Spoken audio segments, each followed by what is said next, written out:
অগ্নি যদি সত্যি সত্যি আমাদের কথাগুলো শুনতে পেত, তাহলে হে ভগবান, কি করব আমি? এক বাড়িতে এভাবে অনির সাথে আমি কি করে থাকবো? কতক্ষণ এভাবে লুকোবো নিজেকে? আর অহনা, ও তো এটা সুযোগ বারবার নিচ্ছে, আবারও নেবে। আমি কি করব? সব কথা অগ্নিকে বলে দেব?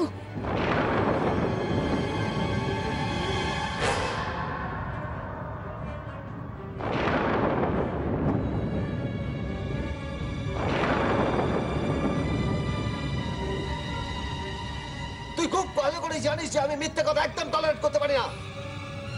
I hate liar. কোথায় কোথায় বলবি তো?